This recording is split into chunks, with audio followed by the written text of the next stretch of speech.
Ok? Aspetta un attimo che arrivo qua.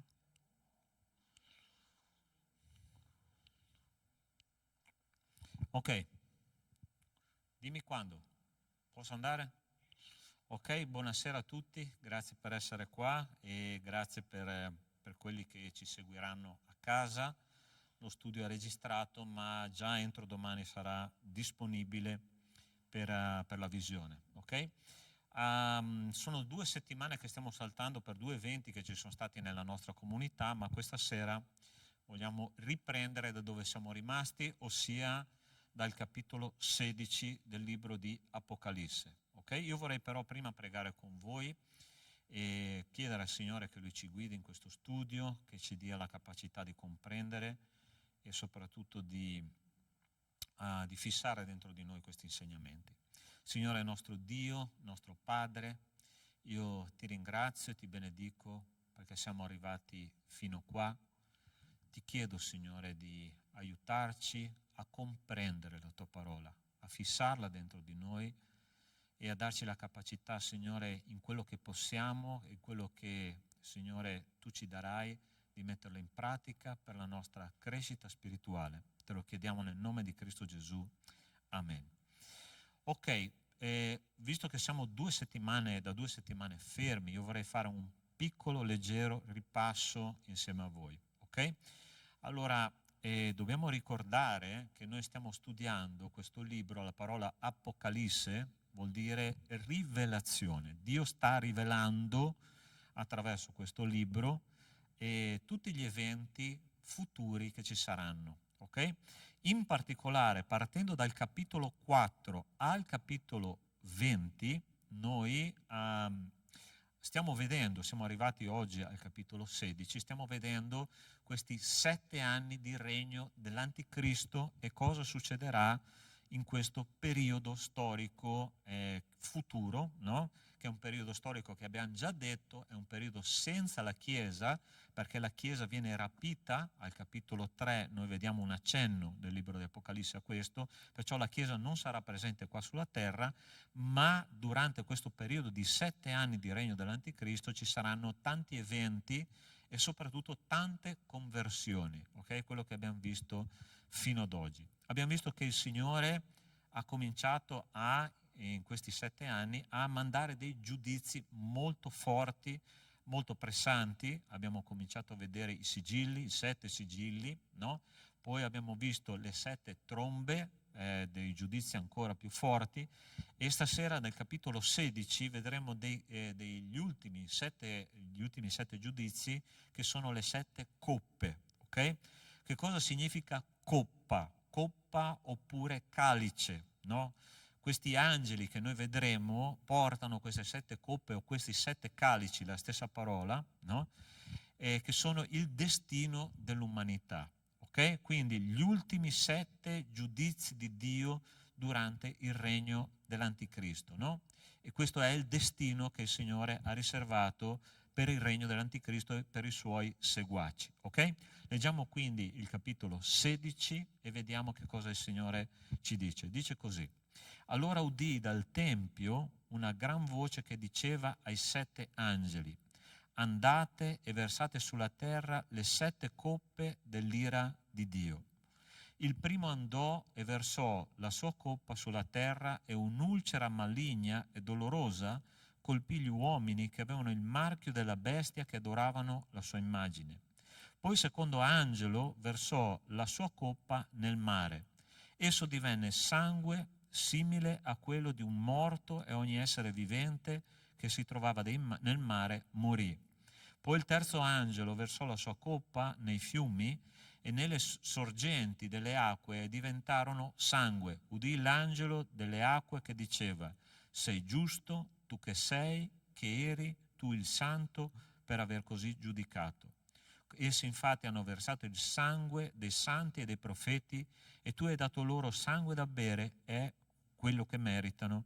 E udì l'altare che diceva: sì, o Signore, Dio onnipotente, veritieri e giusti sono i tuoi giudizi. Poi il quarto angelo versò la sua coppa nel sole, e al sole fu concesso di bruciare gli uomini con il fuoco. e gli uomini furono bruciati dal gran calore e bestemmiarono il nome di Dio che ha il potere su questi flagelli e non si ravvidero per dargli gloria. Poi il quinto angelo versò la sua coppa sul trono della bestia e il suo regno fu avvolto dalle tenebre. Gli uomini si mordevano la lingua dal dolore e bestemmiarono il Dio del cielo a causa dei loro dolori, delle loro ulcere, ma non si ravvidero dalle loro opere. Poi il sesto angelo versò la sua coppa sul gran fiume Eufrate e sulle acque, e le sue acque si prosciugarono, perché fosse preparata la via dei re che vengono dall'Oriente. E vidi uscire dalla bocca del dragone e da quella della bestia e da quella del falso profeta 3 spiriti immondi simili a rane. Essi sono spiriti di demoni capaci di compiere dei segni miracolosi. Essi vanno dai re della terra per radunarli per la battaglia del gran giorno del Dio Onnipotente. Ecco, io vengo come un ladro, beato chi veglia e custodisce le sue vesti perché non cammini nudo e non si veda la sua vergogna. E radunarono i re nel luogo che in ebraico si chiama Armageddon. Poi il settimo angelo versò la sua coppa nell'aria e dal tempio uscì una gran voce proveniente dal trono che diceva: è fatto. E ci furono lampi, voci, tuoni e un terremoto così forte che da quando l'uomo è sulla terra non ve n'è mai stato, non se n'è mai avuto uno altrettanto disastroso. La grande città si divise in 3 parti e le città delle nazioni crollarono. E Dio si ricordò di Babilonia, la grande, per darle la coppa del vino della sua ira ardente. Ogni isola scomparve e i monti non furono più trovati. E cadde il cielo sugli uomini una grandine enorme, con chicchi di peso di circa un talento. Gli uomini bestemmiarono Dio a causa della grandine, perché era un terribile flagello. Allora, questi ultimi 7 giudizi sono giudizi veramente tremendi, ok? Tremendi. Con questo, dice la parola di Dio, si compie l'ira di Dio, ok? Allora, se i primi 7 sigilli, quando sono stati rotti, erano dei giudizi nell'ambito sociale, se vi ricordate, no? Ci sono stati delle crisi finanziarie grosse, ci sono state delle carestie, delle pestilenze, no? E crisi finanziarie, come abbiamo detto. I secondi 7 giudizi sono stati invece degli sconvolgimenti principalmente ecologici, ok? Qui noi vediamo invece degli sconvolgimenti spirituali, principalmente spirituali, anche se noi vediamo degli sconvolgimenti ecologici, no? Noi notiamo in 2 di queste coppe una cosa molto interessante, ossia Dio manda dei giudizi tremendi sull'uomo, sull'essere umano, ok? Ma dicono questi testi che gli uomini non si ravvidero, ma addirittura bestemmiavano Dio. Voi provate a immaginare quanto era duro il cuore dell'uomo in quel momento lì. Perché? Perché quegli uomini avevano scelto di far parte del regno dell'Anticristo. Vi ricordate che il modo per entrare a far parte del regno dell'Anticristo era mettere questo marchio, o sulla mano destra o sulla fronte, no? Se non avevi quel marchio non potevi né comprare né vendere, praticamente eri una nullità, ok? Non potevi entrare a far parte di nessuno, non potevi essere curato se avevi malattia, non potevi comprare cibo, non avresti potuto fare nessuna cosa, eri un beato nulla, ok? Quindi quelli che hanno scelto di entrare a far parte di questo sistema e sono stati marchiati come le bestie, dice la parola di Dio che per 2 volte Dio manda questi 2 giudizi e loro, invece di ravvedersi, bestemmiano Dio. Quindi provate a immaginare quanto duro era il cuore di queste persone. La prima coppa, come abbiamo visto, no? Il primo angelo, andò e versò la sua coppa sulla terra, un'ulcera maligna e dolorosa colpì gli uomini che avevano il marchio della bestia, che adoravano la sua immagine. Allora, interessante che la prima cosa che vediamo qua, no, e che questo giudizio è che probabilmente questi uomini che avevano questo marchio della bestia su di sé avranno una reazione allergica tremenda, ok? In qualche modo loro soffriranno tantissimo perché quello che sia un microchip, che sia una stampa di un codice a barre, che sia quello che sarà in quel momento, avranno una reazione allergica tremenda, no? Che li farà soffrire tantissimo e colpì questa coppa tutti gli uomini che avevano il marchio. Quindi tutti gli uomini contemporaneamente che facevano parte, che faranno parte del regno dell'Anticristo, soffriranno di questa allergia tremenda. Seconda coppa. Il secondo angelo versò la coppa nel mare, esso divenne sangue simile a quello di un morto e ogni essere vivente che si trovava nel mare morì. Una delle più grandi risorse alimentari del mondo qual è? Il mare, no? Attraverso la pesca noi abbiamo questa risorsa straordinaria che è una fonte di alimentazione per gli esseri umani incredibile, no? Quindi Dio che cosa fa? Manda una coppa, provate a immaginare questa coppa che fa diventare sangue praticamente tutto il mare e ogni essere vivente quindi in un momento si azzererà la possibilità di cibarsi, di alimentarsi negli esseri umani attraverso le creature marine, okay? Tutto marcirà nel mare. Quindi la maggior parte della terra è formata da acqua marina, provate a immaginare questa piaga che Dio manderà. Seconda coppa. Il terzo angelo, no? Versò la sua coppa nei fiumi e nelle sorgenti delle acque e diventarono sangue. Quindi non soltanto le acque marine, ma anche le acque dolci, ossia non ci sarà più acqua potabile. No? Prova a immaginare che cosa sarà in quel momento lì. Noi diamo i numeri quando viene a mancare l'energia elettrica per qualche minuto. No? In quel momento lì verrà a mancare tutta l'acqua di tutta la terra, sia quella salata che quella dolce, sia i pesci per alimentazione, sia i pesci dell'acqua dolce. E chiaramente voi provate a immaginare, no? Senza risorse idriche che cosa berranno gli uomini? Berranno quell'acqua lì, in quel tempo, no?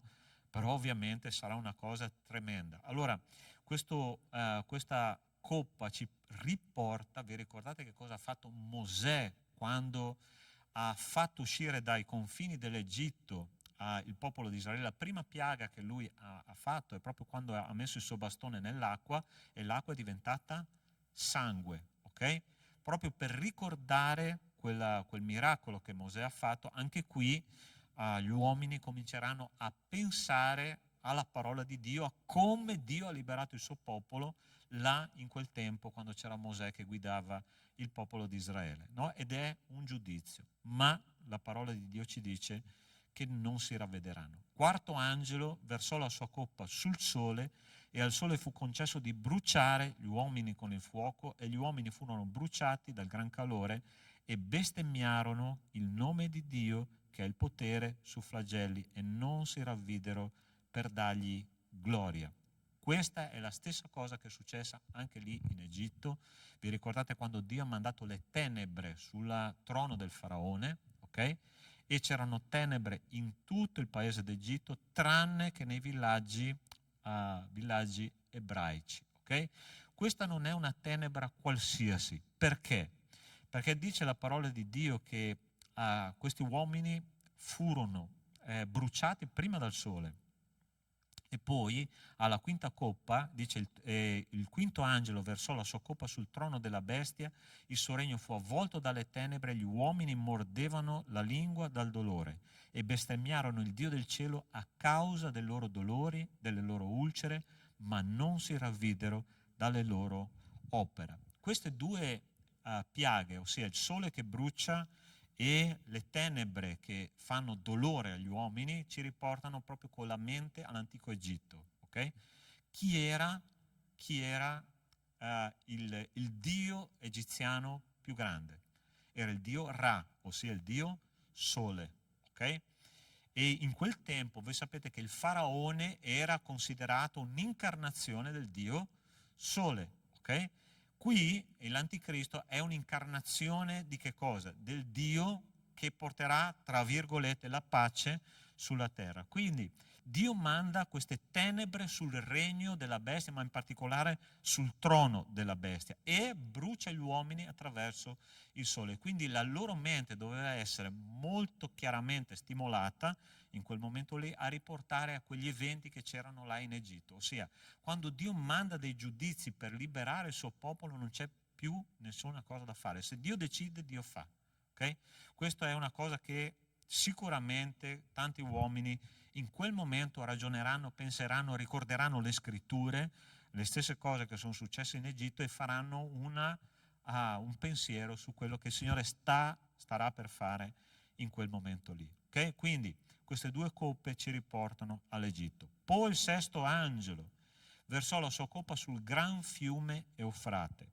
Le sue acque si prosciugarono perché fosse preparata la via ai re che vengono dall'Oriente. In quel momento il gran fiume Eufrate si prosciugherà. Che cosa vuol dire che prepara la via ai re che vengono dall'Oriente? Allora, nel momento in cui questo fiume si prosciugherà, ci sarà possibilità di far passare tutti gli eserciti orientali, forse Cina, Giappone, Mongolia, non lo so, tutti quei regni, no, che avranno moltitudini di esercito, no, per prepararsi per la battaglia finale. Se vi ricordate, abbiamo accennato l'ultima volta alla battaglia di Armageddon. Qual è la battaglia di Armageddon? È la battaglia che tutti i re della terra che sono consacrati a Satana, no, cercheranno di fare contro l'agnello quando l'agnello tornerà, ossia quando Cristo tornerà e poserà i suoi piedi sul monte del Tempio a Gerusalemme. Allora, tutti i re si organizzeranno e questo fiume si prosciugherà in modo che tutti i regni orientali possono unirsi ai regni dell'Anticristo e andare a combattere contro Gerusalemme e contro l'agnello. Okay? Questa è la sesta coppa. Tra la sesta e la settima coppa c'è una cosa molto interessante da vedere. Dice così, sempre in questo capitolo: e vidi uscire dalla bocca del dragone, da quella della bestia e da quella del falso profeta, 3 spiriti immondi simili a rane. Essi sono spiriti di demoni capaci di compiere dei segni miracolosi. Essi vanno dai re di tutta la terra per adunarli per la battaglia del gran giorno del Dio Onnipotente. Eccola qua, la battaglia di Armageddon, okay? Che dopo viene citata alla fine. Dice così, ecco, questo è Gesù: io vengo come un ladro, beato chi veglia e custodisce le sue vesti perché non cammini nudo e non si veda la sua vergogna. E radunarono il re nel luogo che in ebraico si chiama Armageddon. Allora, guardate la visione che ci dà Giovanni Apostolo, ok? Nel momento in cui lui, vi ricordate che è Giovanni che sta ricevendo questa visione, no, da parte del Signore, ok? Nel momento in cui il Signore gli ha fatto vedere le 7 coppe, tra la sesta e la settima coppa gli fa vedere una cosa incredibile, ok? Voi sapete che abbiamo detto già, se Dio è Dio Padre, Dio Figlio, Dio Spirito Santo, noi sappiamo che Satana farà la stessa identica cosa, è un imitatore, ok? Ci sarà Satana, l'anticristo e il falso profeta, ok? Satana è chiaramente l'architetto di tutto di quello che succederà. L'anticristo sarà il rappresentante esecutivo di Satana sulla terra, un uomo completamente consacrato al maligno, e il falso profeta sarà quel personaggio religioso che appoggerà l'anticristo perché lui possa regnare tranquillamente sulla terra.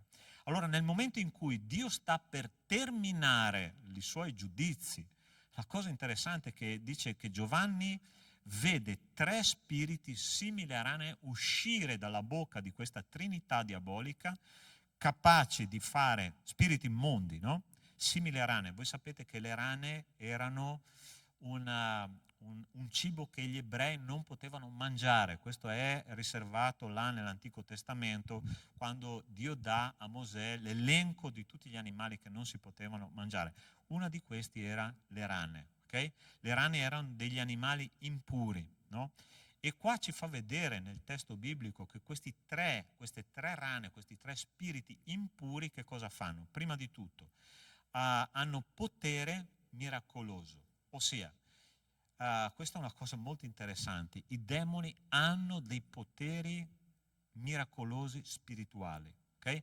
Ovviamente sono dei miracoli falsi, perché Dio fa i miracoli veri e Satana fa dei miracoli finti per ingannare, ossia sono dei prodigi. Vi ricordate quando Mosè è andato da Faraone, che ha preso il suo bastone e l'ha trasformato in un serpente? Anche i maghi hanno riprodotto la stessa magia, tra virgolette, no? Perché loro sì erano dei maghi. Mosè faceva veramente quello che Dio gli diceva. Però è interessante che a un certo punto il bastone di Mosè trasformato in serpente ha mangiato i due serpenti, no? Perciò è come se ci dicesse la parola di Dio: la verità ingoia la bugia, ok? Ma questi spiriti immondi, che sono i tre massimi spiriti maligni nell'universo, sia quelli dell'anticristo, del falso profeta e di Satana, con questo potere, no, di ingannare le persone, dice che faranno una cosa: andranno dai re di tutto il mondo per sedurli e per andare a Gerusalemme a combattere contro Cristo, che sta in quel momento tornando e posando i suoi piedi sul monte del Tempio. Ok? Quindi, e radunarono, dice così, vedete che questo raduno di eserciti, no? Stavamo parlando prima, no, di cosa significa riarmarsi, fare un esercito europeo, no? Sia dietro queste cose qua ci sono dei fenomeni spirituali che il mondo non vede, no? Noi pensiamo che sia solo un'ideologia moderna, ma dietro ci sono dei demoni, dietro ci sono delle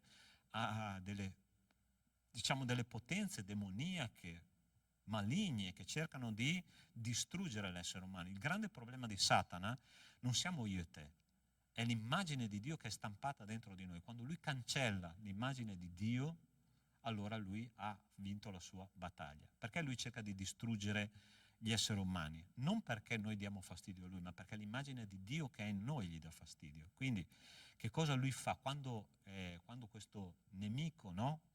E questi tre spiriti maligni raduneranno tutti i regni della terra per andare contro il Signore, contro i suoi eletti, e per distruggere l'immagine di Dio sulla terra, chiaramente. E questo purtroppo avrà un esito tremendo, no? Vi ricordate che la volta scorsa noi abbiamo visto che l'anticipazione di quello che succederà a Armageddon, che Dio con un soffio sconfiggerà tutti gli eserciti radunati là al monte del Tempio, nella valle di Armageddon, e dice il testo che il sangue di tutti quelli che verranno uccisi arriverà al morso dei cavalli per un'estensione di quasi 300 chilometri. Okay? Quindi immaginate la strage che Dio farà in un secondo, perché basterà un secondo al Signore Onnipotente per fare un giudizio su tutti questi anticristi. Okay? Quindi capitolo 16 più o meno è questo, tranne l'ultima parte che adesso vedremo, che è la settima coppa. La settima coppa ci dice che poi il settimo angelo versò la sua coppa nell'aria e dal Tempio uscì una gran voce proveniente dal trono che diceva: è fatto. Ed è interessante che noi in questo testo biblico che abbiamo letto prima ci sarà il più grande terremoto di tutta la storia umana in questo momento, okay? Nella settima coppa. Là dice che i monti scompariranno e le isole non si troveranno più. Voi provate a immaginare l'intensità di quel terremoto, ossia le città crolleranno, le isole scompariranno, i monti saranno appianati, non ci sarà più neanche il monte Everest, ok? 8.000 metri rasato al suolo. Quindi provate a immaginare il cataclisma che ci sarà. Gerusalemme sarà divisa in tre parti, e poi dice la parola di Dio che proprio durante questo versamento della settima coppa ci sarà una grandine, scenderà dal cielo una grandine, che è già un flagello quando vengono dei chicchi grossi così, che l'anno scorso mi hanno distrutto il mio orto, poveri pomodori. Allora ci sarà una grandine del peso di 35 kg per ogni granello. Okay? 35 kg. Provate a immaginare in quel momento che cosa succederà. Sia una distruzione totale. E la parola di Dio dice che gli uomini, invece di ravvedersi, che cosa succederà? Bestemmieranno Dio. Okay? Quindi questa è la società di quell'ultimo singhiozzo di regno dell'anticristo. Okay? Gli uomini bestemmieranno Dio. Per riassumere, le 7 coppe, capitolo 16, le 7 coppe vengono versate. La rapida successione degli ultimi terribili giudizi. L'ira di Dio si compie, gli uomini col marchio della bestia bestemmiano per 2 volte il nome di Dio e non si ravvedono. La Trinità diabolica seduce i grandi della terra e la terra non avrà più la stessa conformazione. Isole e montagne scompariranno. Okay? Questa sarà l'ultima parte della ira di Dio che viene versata sulla terra. Ok? Bene, adesso andiamo. C'è qualche domanda qua? Tutto tranquillo, tutto chiaro? Bene, vi ricordate che noi abbiamo detto che nel libro di Apocalisse ci sono 4 pause esplicative, ossia tra i sigilli, le trombe e le coppe, la parola di Dio è come se facesse una pausa per spiegarci una cosa importante. Okay? E oggi noi vedremo, almeno in parte, quello che succederà in questo quarto periodo, che è anche l'ultimo esplicativo, questa pausa esplicativa, che è il capitolo 17. Lo leggeremo un pochino a pezzi, ok? E dice così: poi uno dei 7 angeli che avevano le 7 coppe venne a dirmi: vieni, ti farò vedere il giudizio che spetta alla grande prostituta che siede su molte acque. I re della terra hanno fornicato con lei, gli abitanti della terra si sono ubriacati con il vino della sua prostituzione. Egli mi trasportò in spirito nel deserto e vidi una donna seduta sopra una bestia di colore scarlatto, piena di nomi di bestemmia, che aveva 7 teste e 10 corna. La donna era vestita di porpora, di scarlatto, adorna d'oro, di pietre preziose e di perle. In mano aveva un calice d'oro pieno di abominazione delle immondezze della sua prostituzione. Sulla fronte aveva scritto un nome, un mistero: Babilonia la grande, la madre delle prostitute e delle abominazioni della terra. E vidi che quella donna era ubriaca del sangue dei santi e del sangue dei martiri di Gesù. Quando la vidi mi meravigliai di grande meraviglia. Ok? Allora state attenti qua. Chi è questa grande prostituta di cui parla il capitolo 17? Vi ricordate che noi abbiamo visto l'immagine, no, dell'anticristo e del falso profeta. Vi ricordate chi era il falso profeta? Dice la parola di Dio che in quell'epoca, quando il falso profeta ha cominciato a appoggiare l'anticristo, la parola di Dio ci dice l'immagine con cui lui è registrato nella parola di Dio, ossia un agnello con 2 corna il cui spirito saliva dalla terra. Okay? A differenza della bestia che sale dal mare, che è l'anticristo, che saliva da moltitudini di popoli, dalle acque. Okay? Allora, chi è questa grande prostituta? È la religione universale che ci sarà durante il regno dell'anticristo, okay? Che è l'unione di tutte le religioni nel mondo in un'unica religione, che si fondono in un'unica religione, guidate dal falso profeta. Perché prostituta? Perché dentro ci sarà di tutto e di più, ossia ci saranno il bianco, il nero, il rosso e il blu, qualsiasi comandamento di questa religione andrà bene, l'importante è che sia una religione unica. Questa si chiama prostituzione spirituale, ok? Non c'è nessun limite a quello che l'anticristo e il falso profeta faranno attraverso questa grande prostituta, ossia l'anticristo ovviamente non può fare a meno di questa grande prostituta. Perché? Perché voi sapete che l'uomo è nato e nasce religioso. Okay?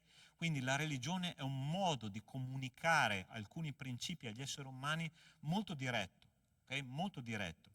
E questa prostituta conterrà tutte le religioni della terra, tutti i comandamenti umani saranno fusi in questa unica religione guidata dal falso profeta. E dice qua che questa donna, la prostituta, sarà seduta sopra la bestia di colore scarlatto pieni di nome di bestemmie. Ok, cosa significa questo? Che l'anticristo fungerà per un periodo da trono per la falsa religione, okay? Ossia la Chiesa universale prostituta si siederà, ossia si riposerà sopra le opere dell'anticristo, saranno una cosa unica, ok? E è interessante che dice che la donna era vestita di porpora, di scarlatto, adorna d'oro, di pietre preziose e di perle, una prostituta molto ricca. Colpisce questa espressione, dice la donna era vestita di porpora, ok? Porpora. Vi viene in mente qualcosa? Chi sono i porporati? Sapete chi sono i porporati?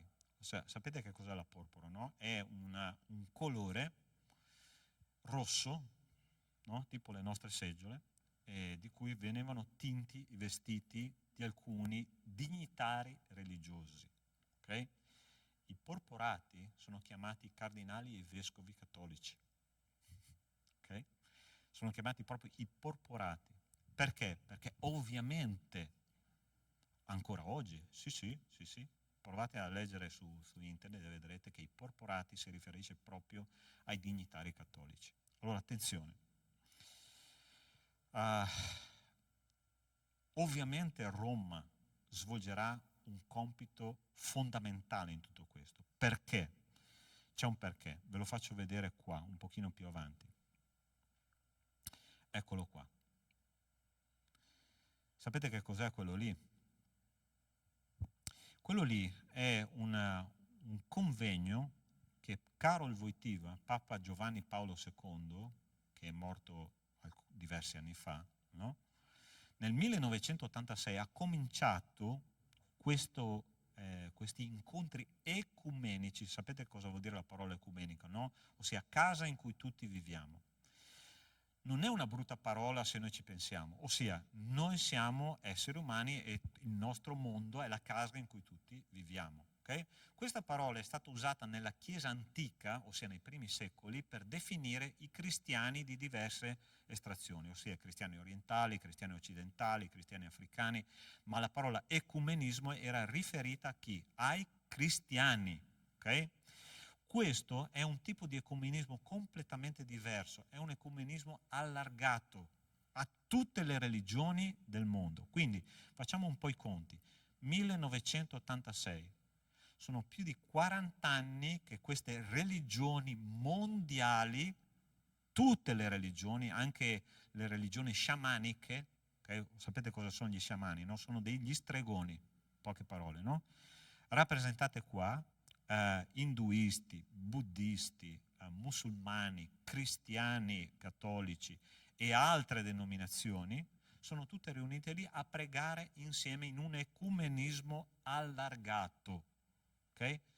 Quindi vedete dove ha origine la prostituta, no? Già si sta preparando da 40 anni questo avvento della grande prostituta, ossia noi dobbiamo avere un dialogo con gli altri cristiani, è indubbio che è così, ok? Ma non dobbiamo mai aprire mano dei nostri principi, ok? Poi se noi cominciamo ad andare verso altre religioni, ossia Islam, buddismo, confucianesimo, ossia lì ci sono dei principi che ovviamente sono alieni al mondo cristiano e ovviamente lì non dobbiamo rispettare, questo è indubbio, ma non dobbiamo cedere i nostri principi, questo è fondamentale, ok? Quando questa Chiesa universale sarà prostituta è perché avrà ceduto i propri principi, ok? Quindi in quell'epoca ci sarà una religione globale, però voglio farvi vedere una cosa, un'altra immagine molto, ma molto interessante, che è questa. Questo qua è la statua di Europa a Strasburgo. Vi ricorda qualcosa del capitolo che abbiamo appena letto? Del pezzo che abbiamo appena letto? Che la prostituta è seduta sopra una bestia. Ok? io a volte dico, ma sarà che è un caso? Sarà che è un caso che proprio quell'immagine, quella scultura è lì davanti? Ok, qualcuno ha detto, sì, può essere un caso, però voglio farvi vedere un'altra immagine adesso, ok? Un'altra immagine, che è questa.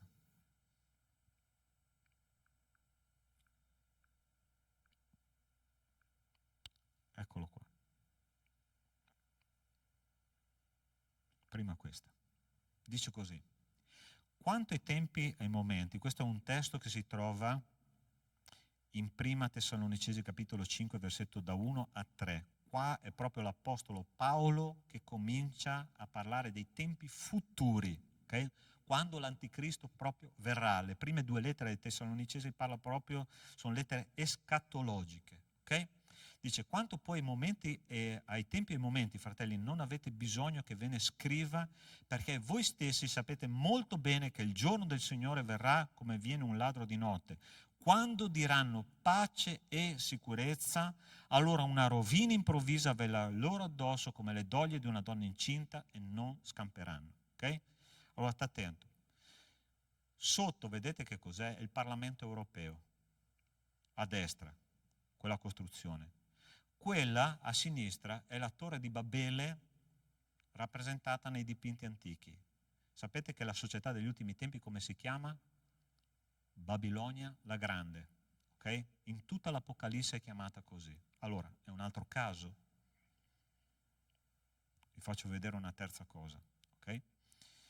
Ricordate quelle due parole che abbiamo detto prima, pace e sicurezza. Allora vi voglio far vedere quali sono gli articoli sia dell'ONU che dell'Unione Europea, articolo 1 e articolo introduttivo Statuto UE.